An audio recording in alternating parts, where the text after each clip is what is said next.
Hey everybody, Cinephile Mike is here, and it is day 35 of Oscar Rewind, my series of video commentary that reflect the work of this past year's Oscar nominees and winners. I dig deep into those IMDb profiles. My hope is that you will discover a new, older favorite, or maybe revisit something you haven't seen in a while. As always, I'll be discussing the recent Oscar connection, awards history for the film, box office information, critical response, and as always, these reviews are spoiler free. Now, before we jump in, do me a favor, click that subscribe button because you don't want to be missing any part of all the cinematic goodness coming your way. So now in our double rewind weeks this summer, we're moving along with the writers. Today I am looking at Samuel Goldwyn Films' Transpecos.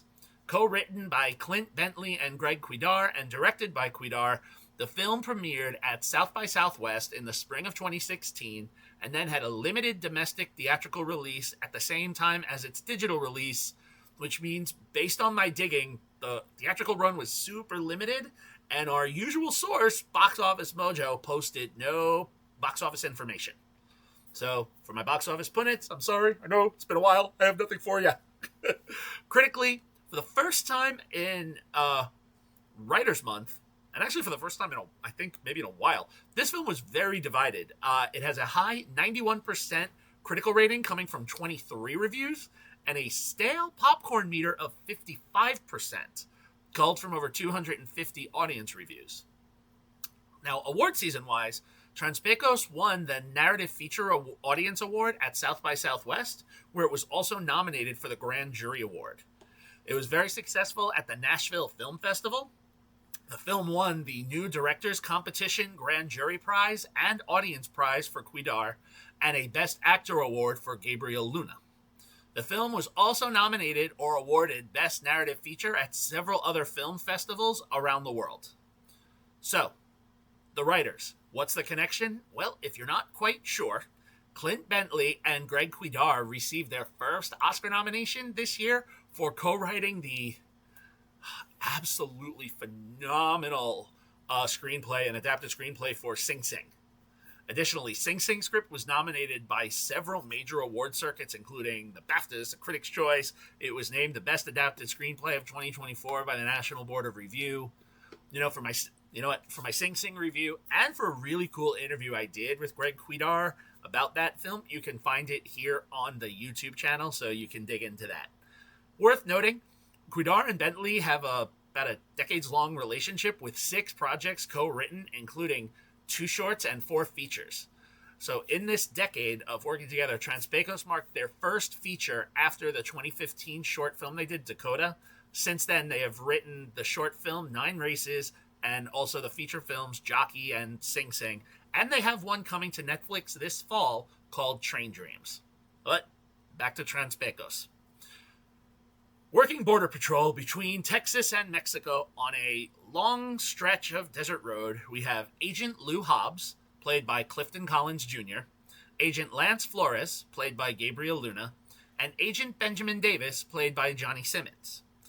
With Hobbs at the checkpoint, Flores and Davis are patrolling, with Flores giving Davis some tips. Davis is new to the job, Flores is a little more seasoned, so, as they're walking, they see some past evidence of cartel activity, so they return to their checkpoint to continue on with their day, and make sure that nothing comes back into the States from Mexico. Now, there's not too many cars coming. This film really looks at the routine banality of what, happens at some of these smaller checkpoints that are built. So, these 3, they do the kind of things that I guess you could say, for lack of a better term, bros do. They pick on one another, call one another names, play small games. That's what they do. There is a camaraderie here. There's a care for them. And then this gets a little shaken with one car that comes up, driven by an unnamed character who's played by Alex Knight, who seems a little uneasy when he's stopped by border control. Davis wants to, have his first chance to be the first person to check the ID. He does so. He asks the routine questions and then decides to let him go. Hobbs has been on the job a little bit longer, not as easily convinced, asked the man to pull over and, kind of ask for his ID, figure out what's going on, which causes this man to react in a knee-jerk way and tries to drive off, but this is stopped, and through a series of events, the driver ends up getting killed, one of our agents ends up injured, and upon investigation, what seems like a trunk full of pizza sauce actually turns out to be a massive cocaine shipment.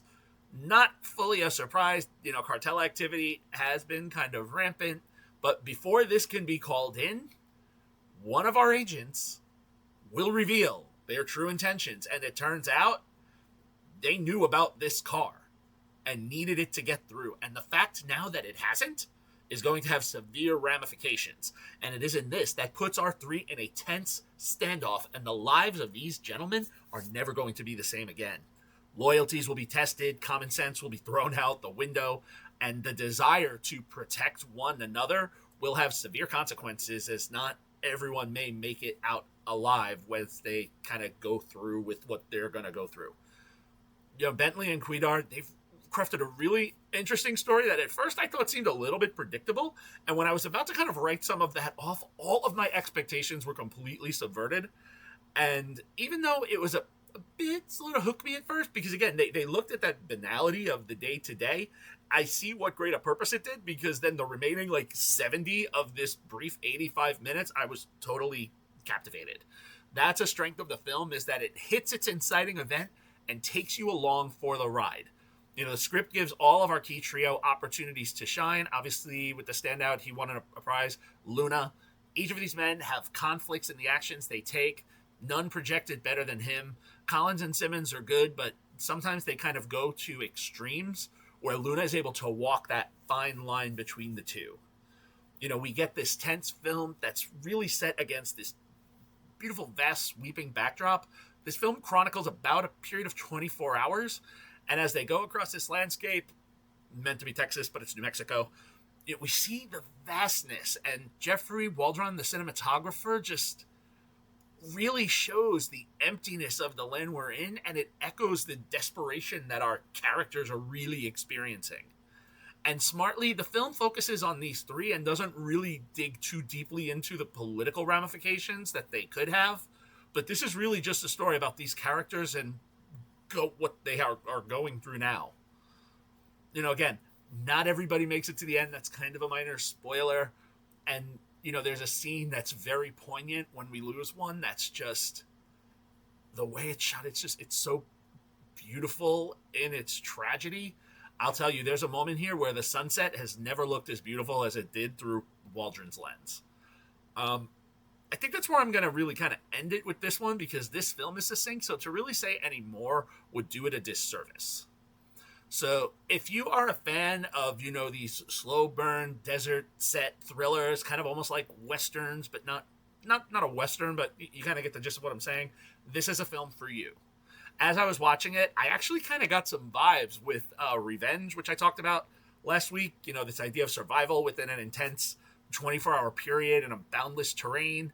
And there's also, because I saw it recently, there's a few hints of Ari Aster's Eddington in my mind, in these, desolate streets and the actions we take for survival. So there's definitely some interesting stuff going on in here. Kwedar and Bentley were more than deserving of the nomination they got for Sing Sing. This is an incredible film. I'm looking forward to Train Dreams this fall. I'm going to try to track down the other films. So, if you would like to do so, maybe I'll post about those. But Transpecos, if you want to see, and I recommend, it's a solid 4-star film.